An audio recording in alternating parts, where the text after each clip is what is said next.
మిత్రులు మధుకర్ గారు, అలాగే వెంకటస్వామి గారు, తదితర పెద్దలు ఈరోజు చక్కగా బుద్ధ జయంతిని జరుపుకుంటున్నారు.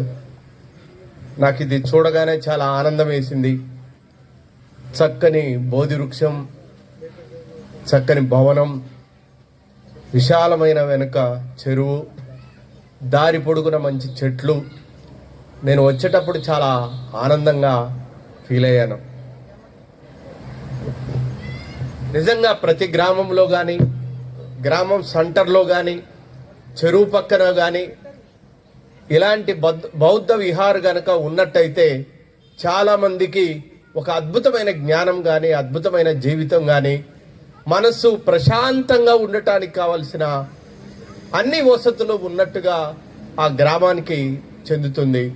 కాబట్టి ఇలాంటి బౌద్ధ విహారులు ఊరున మనం స్థాపించుకోవాల్సిన అవసరం ఎంతైనా ఉంది అనే విషయాన్ని ఈరోజు నిర్మల్ చూసిన తర్వాత నాకు అర్థమైంది.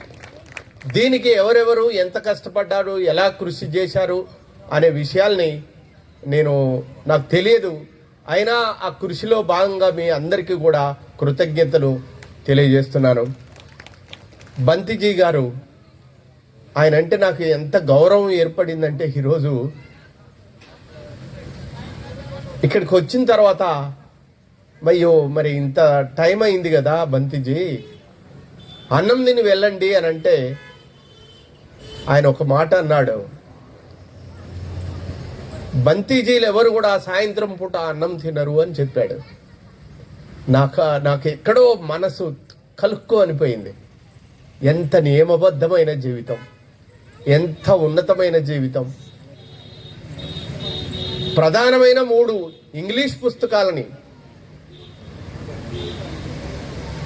అద్భుతంగా ట్రాన్స్లేషన్ చేసిన ఒక మహానుభావుడు తన జీవితాన్ని మొత్తం కూడా బౌద్ధం కోసం పనిచేయటం అనేది ఎంత ఉన్నతమైన విషయం. కాబట్టి బంతిజీ ద్వారా నేను ఇవాళ చాలా నేర్చుకున్నాను. ఈ దేశానికి గనక మీరు చూసినట్టయితే ప్రధానంగా మహానుభావులు 2 ఉన్నారు. ప్రపంచంలోనే 2 గొప్ప వ్యక్తులు ఉన్నారు. ఆ 2 గొప్ప వ్యక్తులలో ప్రధానమైన అతను గౌతమ బుద్ధుడు. ఆయన ప్రభావం వల్ల ఇవాళ దేశంలో కానీ, ప్రపంచంలో కానీ అనేక దేశాలు మొత్తం కూడా అభివృద్ధి చెందుతున్నాయి. అలాంటి గౌతమ బుద్ధుడు ఎక్కడ పుట్టాడు? మన భారతీయ సమాజంలో పుట్టాడు. నలంద, తక్షశిల విశ్వవిద్యాలయంలో చదువుకున్న అనేక మంది విదేశీ విద్యార్థులు వాళ్ళ దేశానికి వెళ్ళి బౌద్ధం గురించి చెప్పి వాళ్ళ దేశాన్ని అభివృద్ధి చేసుకున్నారు. ఇవాళ చైనా వెళ్ళండి, ప్రపంచ మార్కెట్లో ఇవాళ చైనా నెంబర్ 1గా ఉంది. మీరు జపాన్కి వెళ్ళండి, అక్కడ సంవత్సరానికి ఒకసారి భయంకరమైన భూకంపాలు వస్తాయి. అయినా కానీ ఈరోజు బౌద్ధ దేశమైన జపాన్ ఇవాళ ప్రపంచంలో నెంబర్ 1 దేశంగా ఉంది. అంతెందుకు, మీరు పక్కన ఉన్న టిబెట్ లాంటి దేశాలకు పోయినా కానీ అక్కడ ఇంత ప్లాస్టిక్ ముక్క కూడా మనకు కనపడదు. ఆ దేశాలు మొత్తం కూడా ఇవాళ ప్రపంచాన్ని శాసిస్తున్నాయి. మరి ఇంత జ్ఞానబోధ చేసిన మహానుభావుడు ఎక్కడ పుట్టాడు? గౌతమ బుద్ధుడు ఇక్కడే పుట్టాడు. ఓ రాజు కుటుంబంలో పుట్టాడు. చూడండి 2 మహానుభావులు ఎలా ప్రపంచాన్ని గెలిచారో. గౌతమ బుద్ధుడు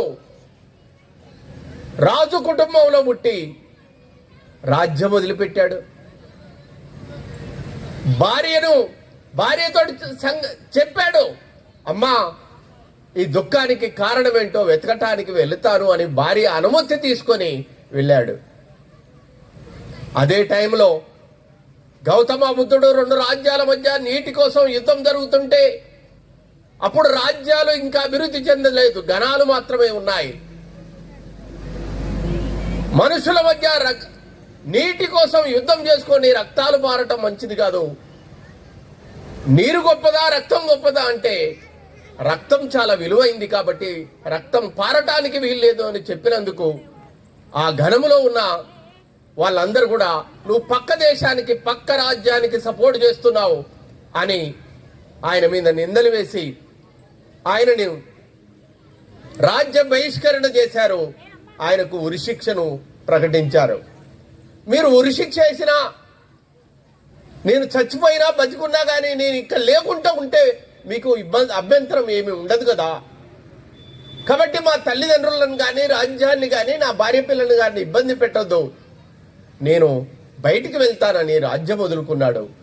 భార్యను వదిలిపెట్టుకున్నాడు, పిల్లవాడిని వదిలిపెట్టుకున్నాడు, అన్నీ వదిలి బయటికి వెళ్ళాడు. రోజుకు ఒక్క పూట మాత్రమే అన్నం తిన్నాడు. 15 రోజులకు ఒక్కసారి తిన్నాడు. చివరికి ఒక చిక్కుడు కింద మాత్రమే తిన్నాడు. మొత్తం ఎముకలు చిక్కిపోయేటట్టుగా మనిషి తయారయ్యాడు. ఒక అల వచ్చి తగిలితే ఎగిరిపోయే విధంగా తయారయ్యాడు. అన్ని చేశాడు, యోగాలు చేశాడు, అన్ని అన్ని అన్ని ఎన్ని చేయాలో అన్ని చేశాడు. కానీ దుఃఖానికి మూలం ఏంటి అనే విషయాన్ని కనుక్కోలేకపోయాడు. చివరికి ఇలాంటి బోధి వృక్షం కింద కూర్చున్నాడు. పాలు తాగాడు చక్కగా. అప్పుడు ఆయనకు జ్ఞానోదయం అయింది.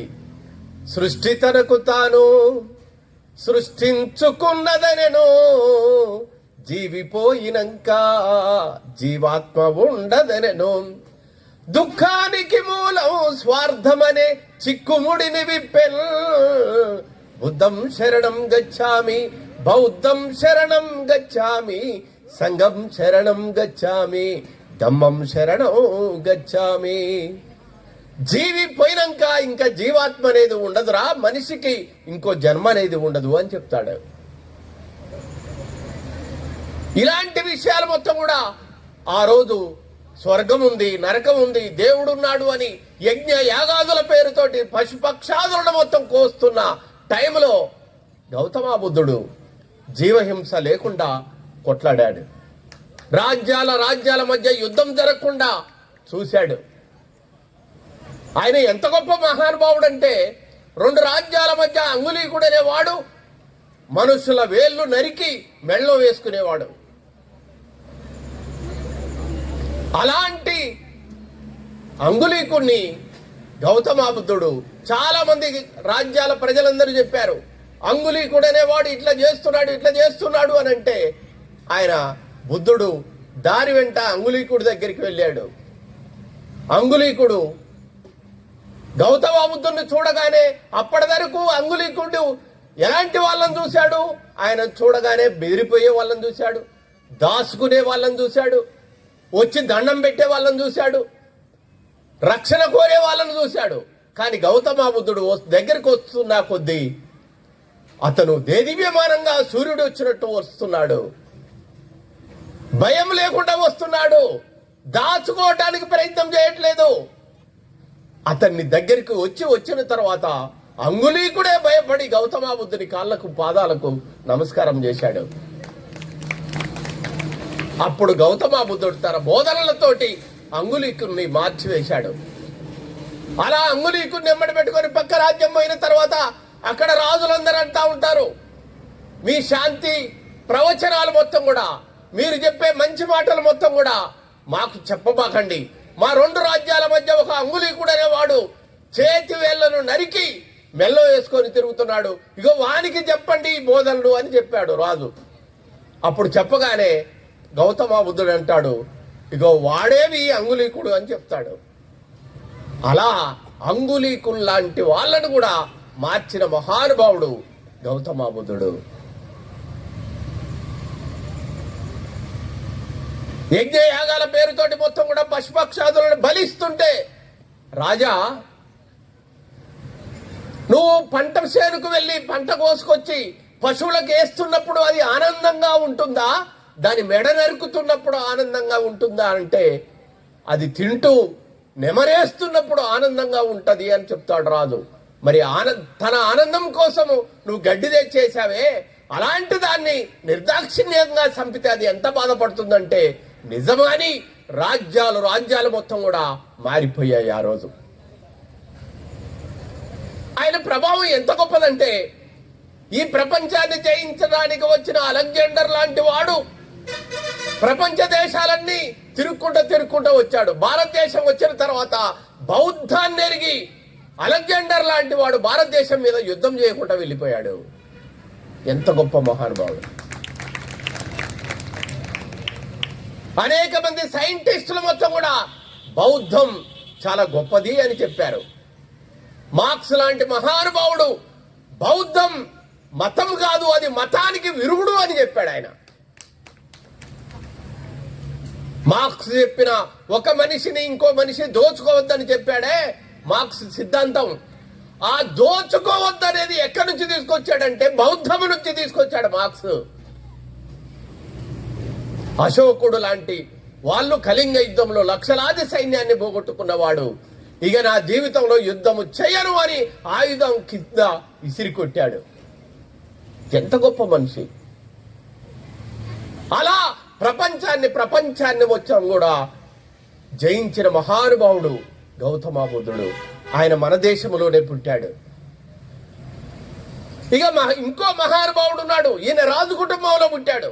ఇంకో మహానుభావుడు పూరిళ్ల మధ్యన పుట్టాడు, తాగుబోతుల మధ్య పుట్టాడు, ఈగలు దోమల మధ్యన పుట్టాడు, కుక్కి మంచాల మధ్య మూలుగుతున్న ముసలి వాళ్ళ మధ్య పుట్టాడు. కష్టపడి చదువుకున్నాడు. రాత్రింబవులు 18 గంటలు పనిచేశాడు. తన భార్య పిడకలు కొట్టి ఇచ్చే డబ్బులతోటి అమెరికా వెళ్లి చదువుకున్నాడు. ప్రపంచంలో ఎవరూ చదవని గ్రంథాలు మొత్తం కూడా చదివాడు. ఈ దేశానికి అద్భుతమైన రాజ్యాంగం ఇచ్చాడు. ఓ పేదవాడుగా పుట్టి ప్రపంచాన్ని గెలిచిన మహానుభావుడు బాబాసాహెబ్ అంబేద్కర్. ఓ రాజు కుటుంబంలో పుట్టి ఒక ఇల్లు తిరిగి అడుక్కొని తిని చినిగిన బట్టలు కట్టుకొని ప్రపంచాన్ని జయించిన వాడు గౌతమ బుద్ధుడు. ఈ ప్రపంచంలో ఇద్దరిని మినహాయిస్తే ఈ ప్రపంచం మొత్తం కూడా శూన్యంగా పడుతుంది, ఏమీ ఉండదు. అలాంటి బౌద్ధం ఈరోజు ఇక్కడ లేకుండా పోయింది. గోదావరి పరివాహక ప్రాంతం అంతా కూడా బౌద్ధులు నడిచిన దారులాగా పడతా ఉంటాయి మనకు. వారు బంతి గారు చెప్పాడు, వాళ్ళ చెప్పిన మాటల్లో అర్థమవుతుంది మనకు. ప్రకృతిని కాపాడుతాను, ప్రకృతిలోని జీవరాశుల్ని కాపాడుతాను, అబద్ధం ఆడను, స్త్రీలను గౌరవిస్తాను, ఎంత మత్తుకు బానిస కాను, అవతలి వాళ్ళ స్వార్థంతో అవతలి వాళ్ళ శ్రమను అవతలి వాళ్ళ వస్తువును దోచుకోను. ఇంతకంటే ప్రపంచంలో చెప్పిన మహానుభావులు ఎవరైనా ఉన్నారా? అలాంటి ఒక విహార్ని మీరు ఇక్కడ పెట్టుకొని ఈ బోధి వృక్షం కింద నలుగురికి బోధ చేస్తున్నారంటే, నిర్మలమైన మనసు కలిగిన వాళ్ళు ఎక్కడైనా ఉన్నారు అని అంటే ఇక్కడే ఆగపడుతున్నారు తప్ప నాకు బయట సమాజంలో ఆగపడట్లేదు. అలాంటి గురజాడప్పారావు ఒక మాట అంటాడు, ఏ రోజైతే బౌద్ధం భారతదేశంలో నుంచి తరిమివేశామో ఆ రోజే ఈ దేశం ఆత్మహత్య చేసుకుందిరా అని చెప్తాడు ఆయన. ఎప్పుడైతే బౌద్ధం లేకుండా పోయిందో అబద్ధాలు ఆడండి అని చెప్పారు. బౌద్ధం తాగొద్దంటే విచ్చలవిడిగా సూర పాన మొత్తం తాగండిరా అని చెప్పారు. బౌద్ధం ఎప్పుడైతే వెళ్ళగొట్టారో స్వార్థపరులై రాజ్యాలు మొత్తం దోచుకోవటం మొదలు పెట్టారు. బౌద్ధం ఎప్పుడైతే ఈ దేశంలో నుంచి వెళ్ళగొట్టారో దేవాలయాలు మొత్తం కూడా వ్యభిచార కేంద్రాలను చేశారు. తద్వారా ఏమైంది? బౌద్ధాన్ని వెళ్ళగొడితే బౌద్ధులకేమి నష్టం జరగలేదు. ఈ దేశం ఇవాళ ప్రపంచంలో 130 ఆకలి ఉన్న దేశాలలో ఇవాళ పరమ దరిద్రమైన దేశాలలో మన దేశం ఉంది. ప్రపంచంలో పొల్యూషన్ ఉన్న దేశాలలో 3వ దేశం ఇది. బంగ్లాదేశ్, పాకిస్తాన్ తర్వాత భారతదేశమేనట. ప్రపంచంలో సంతోషపడుతున్న వాళ్ళ జనాభాని మొత్తం కనుక తీస్తే భారతదేశంలో సంతోషపడుతున్న వాళ్ళ సంఖ్య లెక్కగడితే 126వ దేశం మనది. ఎవడు ఇక్కడ సంతోషంగా లేడు. ఎవడు ఇతరులను ఎట్ట దోచుకోవాలని ఆలోచిస్తున్నాడు. ఎవడు సాయంత్రం గంటవే మందెట్ట తాగాలని ఆలోచిస్తున్నాడు. ఎవడు కూడా ఇక్కడ సుఖ సంతోషాలతోటి లేరు అనే సత్యాన్ని మనమే కాదు ఇలా ప్రపంచం అంతా చెప్పుకుంటుంది. కాబట్టి మిత్రులారా, బౌద్ధం యొక్క అవసరం ఈరోజు మళ్ళీ అవసరం వచ్చింది. ఇవాళ కులాల పేరుతోటి, మతాల పేరుతోటి కొట్లాడుకుంటున్నారు. గౌతమ బుద్ధుడికి జ్ఞానోదయం అయిన తర్వాత ఇలానే నలుగురు మధ్యలో జ్ఞానబోధ చేస్తూ ఉంటాడు. మధ్యలో దాహం అవుతుంది, ఎక్కడో చెట్టు పక్కన కూర్చుంటాడు ఓ అంటరానివాడు. బుద్ధ నీళ్లు కావాలంటే ఆయన నీళ్లు తీసుకొచ్చి ఇస్తాడు. నేను ఇవ్వకూడదు బుద్ధ అంటే ఎందుకు అనంటే, నేను అంటరాని వాడి, నేను కడపట్టి వాడిని అంటాడు. కడపట్టి వాడివి కాబట్టే నీ దగ్గర నీళ్లు తాగుతున్నాను అని కూజలో నీళ్లు పోసుకొని తాగుతాడు. మొట్టమొదటిసారిగా ఈ ప్రపంచానికి అంటరాని తరాన్ని, మనుషుల మధ్య ఎత్తు తగ్గులు ఉండకూడదని చెప్పిన వాడు గౌతమ బుద్ధుడు. బౌద్ధం ఎంత గొప్పదంటే, నేను నక్సలైట్ ఉద్యమాలలో పనిచేశాను. గోదావరి పరివాహక ప్రాంతాలలో అడవులు, కొండలు, జలపాతాలలో మొత్తం కూడా నా పాటలే వినపడతాయి. ఎవరో ఈ బిడ్డలు నింగిలో నెలవంకలో, ఎవరో ఈ పిల్లలు అడవి మల్లె పువ్వులు, వాళ్ళ నడుముల్లో తూటాల దండలు, వాళ్ళ నడకల్లో ఎర్రాని జెండలు. ఎంత అద్భుతం! ఎన్ని వేల పాటలు రాశాను. అడవులకు వెళ్ళాను, జైళ్ళకి వెళ్ళాను, పోలీస్ స్టేషన్లలో మగ్గాను. చివరికి క్యాన్సర్ వచ్చి హాస్పిటల్లో జాయిన్ అయ్యాను. ఇక్కడి నుంచి ఇక్కడి దాకా కోసి పారేశారు. మీ అందరికి ఉన్నట్లుగా అన్ని అవయవాలు నాకు లేవు. అప్పుడు ఎల్లూరు చెన్నయ్య రాసిన బాబాసాహెబ్ అంబేద్కర్ పుస్తకాన్ని ఎవరో నాకు ఇచ్చారు. బాబాసాహెబ్ అంబేద్కర్ని చదువుతుంటే అప్పటిదాకా నేనేమనుకున్నాను, యూరప్లో పుట్టిన మార్క్స్ గొప్పవాడు అనుకున్నాను. కమ్యూనిస్టు పార్టీ ఏం చెప్తుంది, భూమిని పంచాలి అని చెప్తారు వాళ్ళు. కానీ బాబాసాహెబ్ అంబేద్కర్ ఏం చెప్పాడు, భూమిని ఎవరికి పంచడానికి వీల్లేదు, భూమిని జాతీయం చేయాలని చెప్పాడు. ఈ భూమి అందరిది అని చెప్పాడు. కమ్యూనిస్టు పార్టీలు ఏం చెప్తాయి, శ్రామికుడికి జీతం పెంచాలి అని అడుగుతారు. కానీ బాబాసాహెబ్ అంబేద్కర్ పుస్తకం చదువుతుంటే ఆయన పరిశ్రమల్లో కూడా కార్మికుడికి వాటా కావాలని కొట్లాడాడు. ఎంప్లాయ్మెంట్ ఎక్స్చేంజీలు తీసుకొచ్చాడు. 8 గంటల పని విధానం కోసం కొట్లాడాడు. మహిళలు కూడా పురుషులతోటి సమానమని హిందూ కోడ్ బిల్లు తీసుకొచ్చాడు. ఇవన్నీ చూసిన తర్వాత అయ్యో మహానుభావుడా, నేను ఎక్కడో యూరప్లో పుట్టిన మార్క్స్నే గొప్పవాడు అనుకున్నాను, నా పక్కన పుట్టిన మార్క్స్ను చూడలేకపోయాను అని అప్పుడు బాధపడ్డాను నేను. ఆయనను చదివితే పూలే గురించి చెప్పాడు. పూలే ఎవరని చదివితే ఈ దేశంలో మొట్టమొదటిసారిగా అక్షరాలు నేర్పిన బడుగులకు మహానుభావుడు పూలే. ఆయన సావిత్రిబా గురించి చెప్పాడు.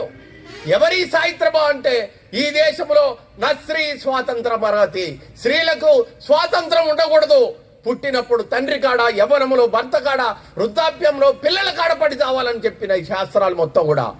కానీ బాబాసాహెబ్ అంబేద్కర్ సావిత్రిబా ఈ దేశంలో ఉన్న మహిళలకు మొట్టమొదటిసారిగా అక్షరాలు నేర్పింది. ఇలా చరిత్ర మొత్తం కూడా అంబేద్కర్ని చదువుతా ఉంటే నాకు తెలిసాయి. అంబేద్కర్ కూడా బౌద్ధం తీసుకున్నాడు.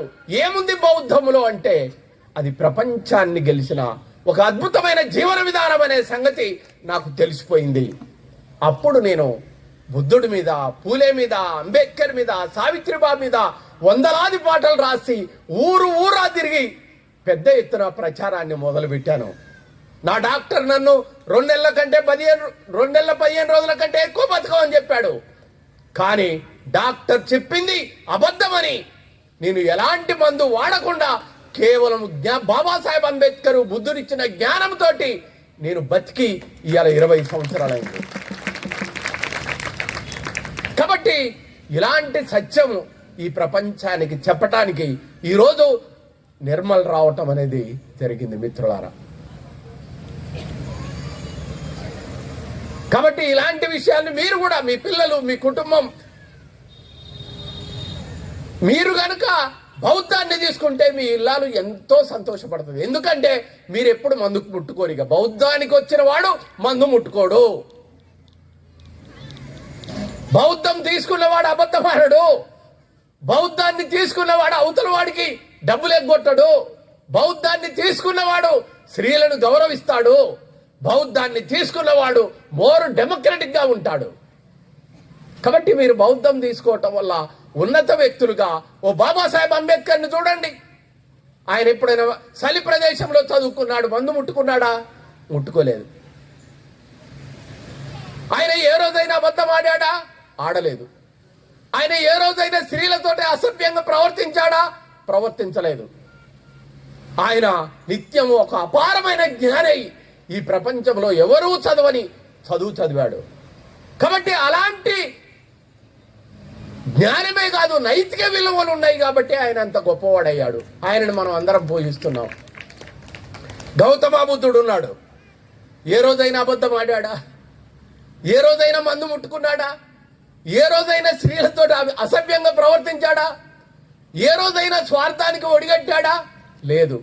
అందుకనే ఆయన జ్ఞానంతో పాటు శీలం కూడా, నైతిక విలువలు ఉన్నాయి కాబట్టి ఈరోజు ప్రపంచమంతా కూడా గౌతమ బుద్ధుడిని కొలుస్తున్నారు. కాబట్టి మిత్రులారా, మీరు అందరు కూడా ఈ బౌద్ధం తీసుకున్నందుకు, బౌద్ధ విహారు నిర్మించినందుకు, ఓ బోధి వృక్షం కింద మనం అందరం కూర్చొని మాట్లాడుతున్నందుకు చాలా ఆనందంగా ఉంది. ఈరోజు ఎక్కడికి పోయినా కానీ ఈ దేశానికి బౌద్ధం ఇప్పుడు అవసరము.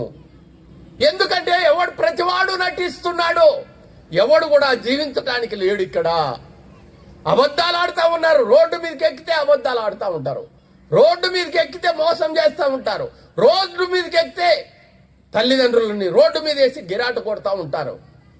ఏ ఇంట్లో చూసినా ఇంటింట చీకటే, ప్రతి కంట కన్నీరే. ఇలాంటి స్థితిలో ఈరోజు బౌద్ధం ఈ దేశానికి అవసరము. ప్రకృతి వనరులు మొత్తం కూడా పెట్టుబడిదారులు ఇవాళ కొల్లగొడుతున్నారు. బుద్ధుడు చెప్పాడు. బుద్ధుడు ఏం చెప్పాడు?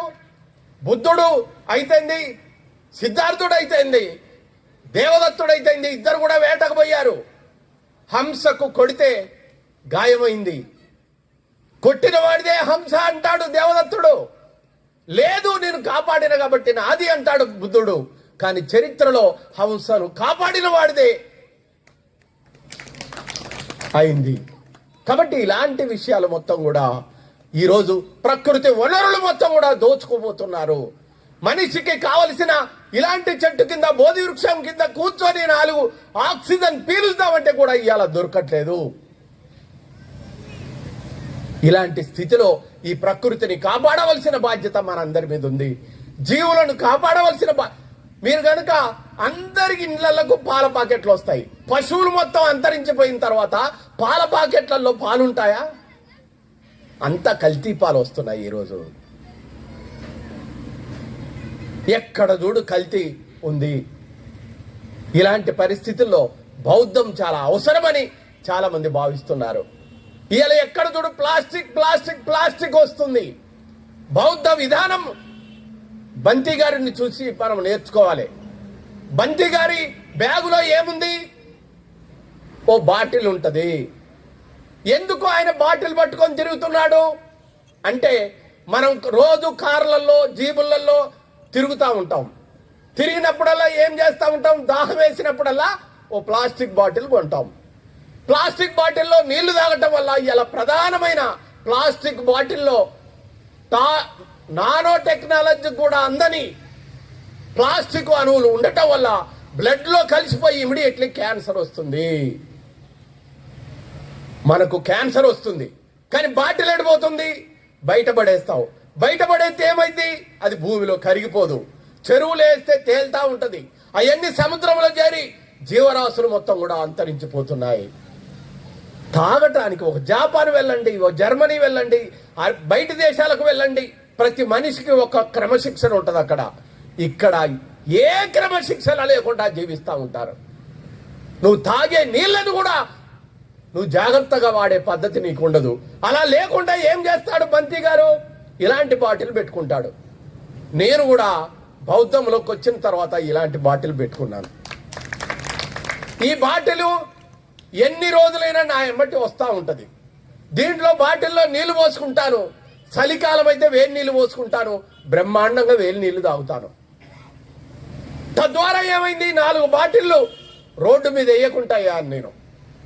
జీవరాశిని కాపాడుతున్నాను. ప్రతి మనిషి కూడా ఇలానే ఓ బాటిల్ పెట్టుకొని ఉంటే వాడి క్యాన్సర్ రాదు, రోడ్డు మీద బాటిల్ వేయడు, చెరువులో అది తేలకుండా ఉండదు, అది సముద్రంలో పోయి జీవరాశుల్ని నాశనం చేయదు. అదే రకంగా మీరందరూ ఇలా అన్నం తింటారు, కాసేపు ఆగితే నాకు తెలిసి మీరందరూ ప్లాస్టిక్ ప్లేట్లలో అన్నం తింటారని నేను అనుకుంటున్నా. ఎందుకంటే అది మీకు కూడా ఇంకా వరకు తెలియదు. ప్లాస్టిక్ ప్లేట్లో అన్నం తినటం వల్ల జరిగిన నష్టం ఏంటంటే, ప్లాస్టిక్ ప్లేట్లో వాడు పెట్టుబడిదారుడు చాలా తెలివి కల్లోడు, కింద పచ్చటి ఆకుల వంటికి వేస్తాడు, దానిపైన ఒక ప్లాస్టిక్ పొర వేస్తాడు. వేడి వేడి అన్నం ప్లాస్టిక్ ప్లేట్లో వేయగానే ఆ ప్లాస్టిక్ కరిగి కడుపులోకి పోయి చిన్న పిల్లలకు కూడా ఇలా క్యాన్సర్ వస్తుంది. కాబట్టి మరి మీరేం చేస్తారు సార్? బంతి గారు ఏం చేస్తారు? బంతి గారు అయితే ఏంది, నేనైతే ఏంది, ఎక్కడికి వెళ్ళినా కానీ మేము అన్నం తినేటప్పుడు ఇలాంటి ప్లేట్ తీసుకొని వెళ్తాము. ఈ ప్లేట్ తీసుకొని పోవటం వల్ల మీరు అన్నం వేస్తే ఇది కరిగిపోదు, నాకు క్యాన్సర్ రాదు. ఈ ప్లేటు తిన్న తర్వాత ఏం చేస్తావు నువ్వు? అదే ప్లాస్టిక్ తిని ఆడ పడేస్తావు. పడేస్తే ఏమవుతుంది? ఊరిలో పశువులు వచ్చి తిని ప్లాస్టిక్ వల్ల ఇవాళ పశువులు మొత్తం కూడా అంతరించిపోయాయి. చాలా మంది అడవులకు జాతరలకు పోతా ఉంటారు, దేవుని కాడికి పోతా ఉంటారు. ఆడికి పోయిన తర్వాత ఏం చేస్తారు? ఆడ తిని ఆడ పడేస్తారు. పడేసిన తర్వాత లేళ్ళు, దుప్పులు ఇలాంటి జంతువులు మొత్తం కూడా మీరు వదిలిపెట్టిన ప్లాస్టిక్ తిని ఇవాళ అడవులో జంతు జాతి లేకుండా నాశనం అయిపోయింది. కాస్త తినేటప్పుడు, కాస్త తాగేటప్పుడు జాగ్రత్తగా ఉంటే ఈ ప్రపంచం ఎంత సుందరంగా ఉంటుందో కాస్త మీరు ఆలోచించమని చెప్తున్నాను. కాబట్టి ప్రతి వ్యక్తి కూడా బుద్ధుడు ఏ విధంగానైతే ఇలా బ్యాగు వేసుకొని తిరిగాడో మీరు కూడా ఇలాంటి బ్యాగు వేసుకొని తిరగటం వల్ల ఈ దేశం సురక్షితంగా ఉంటుంది, ఈ ప్రాంతం సురక్షితంగా ఉంటుంది, మీరు సురక్షితంగా ఉంటారనే విషయాన్ని ఈ సందర్భంగా తెలియజేస్తున్నాను. అదే రకంగా సెల్ ఫోన్ వచ్చింది. సెల్ ఫోన్ వస్తే లాభమా నష్టమా అంటే 24 గంటలు సెల్ ఫోన్ చూస్తాం కానీ ఒక్క పుస్తకం చదవలేం మనము. కాబట్టి బ్యాగు అనేది 1 బాటిల్, 1 ప్లేట్, 1 బుక్. ఈ బుక్ నేను 122 స్టోరీస్ రాశాను. 122 స్టోరీస్, చాలా అద్భుతమైన స్టోరీస్ దీంట్లో ఉన్నాయి. ఈ పుస్తకం మొత్తం రాసిన తర్వాత నాకు ఆ డబ్బులు లేవు. నాకు బాగా స్నేహితుడైన ఒక ఆఫీసర్ కాడికి వెళ్ళాను. ఆ 122 స్టోరీలు చూపెట్టాను. చూపెడితే ఆయన ఒక మాట అన్నాడు, నేను ఈ 122 స్టోరీలు చదవలేను జయరాజు గారు, ఇందులో ఒక స్టోరీ చెప్పు అని అన్నాడు. అప్పుడు నేను చెప్పాను, సార్ ఆకాశంలో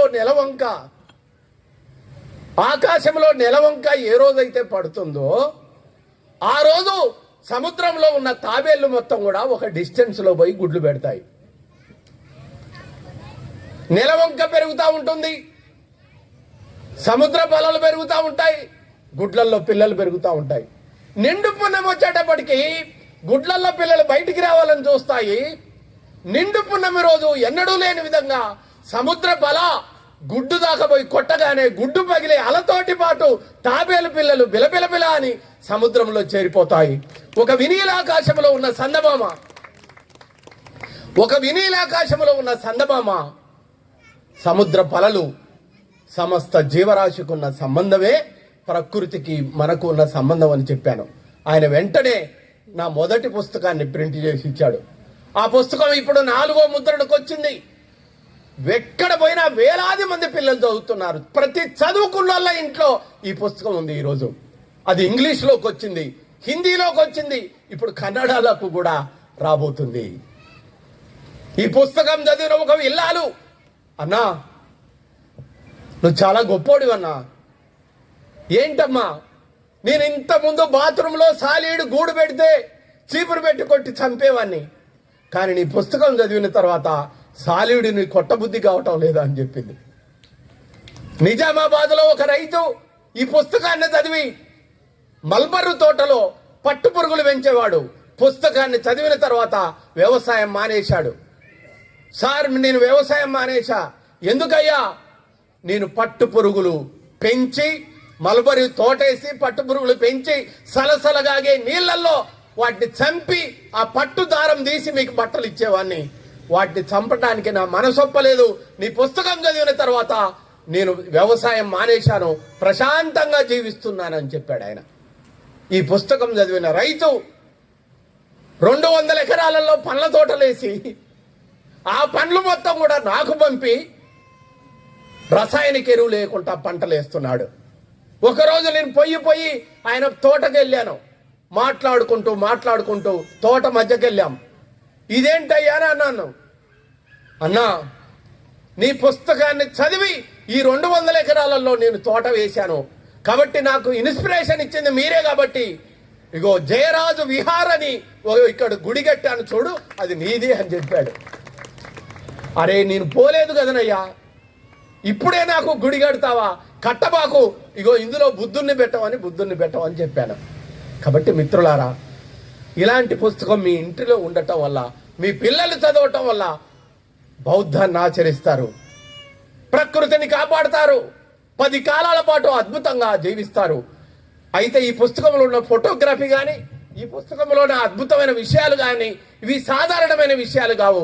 ఈ పేపర్ కాస్ట్ కానీ ఇదంతా ఏదో కరపత్రం వేసినట్టు వేస్తే దీన్ని ఎవడు కొనడు. కాబట్టి ఇంత ఉన్నతంగా తీసుకొచ్చినందుకు ఈ పుస్తకం ఖరీదు సుమారు 500 రూపాయలు అవుతుంది. మీరు ఎన్నో డబ్బులు పాడు చేస్తూ ఉంటారు, ఎంతో మందికి ఇచ్చి మోసపోతూ ఉంటారు. కాబట్టి ఇలాంటి పుస్తకాన్ని మీరు కొని మీ దగ్గర ఉంచుకోవటం వల్ల దాదాపు నాకు తెలిసి ఒక 20-30 పుస్తకాలు మాత్రమే నా కారులో ఉన్నట్టుంది. కావలసిన వాళ్ళు, నేను ఈ మార్కెట్లో అమ్మను, ఎక్కడికి పోను, నేను ఎక్కడికి పోతే అక్కడ ఇగో చెప్తా ఉంటాను. 200 మంది ఉంటే 100 మంది పుస్తకాన్ని తీసుకుంటారు. తద్వారా ఇలాంటి ప్రచారం వల్ల, ఇలాంటి బౌద్ధ ప్రకృతి పరిరక్షణ కోసం ఈ పుస్తకం పనిచేస్తుందనే విషయాన్ని ఈ సందర్భంగా మీ అందరికీ చెప్పి, ఒక బాటిల్, ఒక ప్లేటు, ఒక పుస్తకం, ఒక బ్యాగు, ఏనాడో బౌద్ధులు చెప్పిన సిద్ధాంతాన్ని నేను క్యాన్సర్ నుంచి బయటకు వచ్చి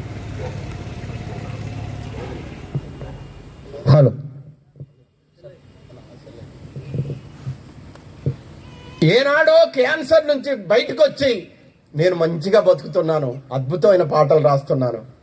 ఈ మధ్యకాలంలో 24 నిమిషాల పాట, శిలా నీవే, శిల్పి నీవే, శిల్పం నీవే.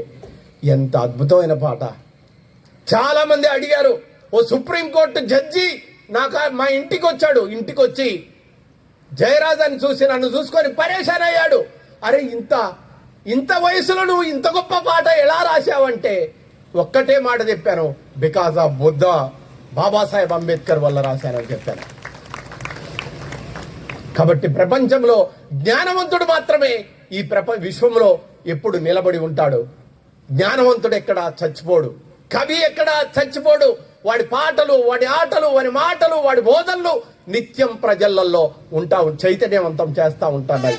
కాబట్టి ఇలాంటి గొప్ప జీవితాన్ని ఇచ్చిన బాబాసాహెబ్ అంబేద్కర్కు, గౌతమ బుద్ధుడికి ఓ నిర్మలమైన హృదయాలతోటి వచ్చి బోధి వృక్షం కింద ఈ చక్కని మాటలు వింటున్న మీ అందరికీ పేరు పేరున కృతజ్ఞతలు తెలియజేస్తూ, నా పాటలు మీరు వినాలంటే జయరాజ్ అని కొడితే యూట్యూబ్లో అద్భుతమైన పాటలు చాలా వస్తాయి.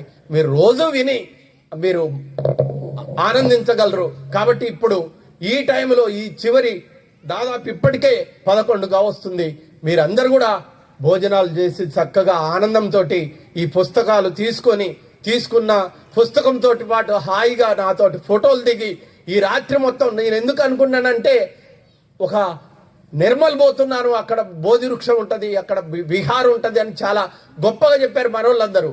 ఇక నేను మళ్ళీ ఈ రాత్రి నిద్ర లేకుండా ఇంటికి పోవటం బాగుండదు, ఇక్కడనే పడుకుంటాను అనే ఉద్దేశంతో వచ్చాను. పొద్దున్నే 4 గంటలకు లేచి మళ్ళా తిరిగి ఖమ్మం వెళ్తాను. కాబట్టి మిత్రులందరూ కూడా ఈ పుస్తకాన్ని తీసుకోండి. నేను చెప్పిన పద్ధతులు ఏవైతున్నాయో అవి మీరు పాటించడం వల్ల మీరు, మీ కుటుంబం ఒక సుందర సుచందన నందనవనం లాంటి నవ జీవితాన్ని గడుపుతారు. మిమ్మల్ని చూసి మీ స్నేహితులు, మిమ్మల్ని చూసి మీ ఊరు, మిమ్మల్ని చూసి మీ దేశం కూడా ఒక అద్భుతమైన దేశంగా తయారైద్ది అనే విషయాన్ని తెలియజేస్తూ, బుద్ధం శరణం గచ్చామి, బౌద్ధం శరణం గచ్చామి, సంఘం శరణం గచ్చామి, ధమ్మం శరణం గచ్చామి. Thank you.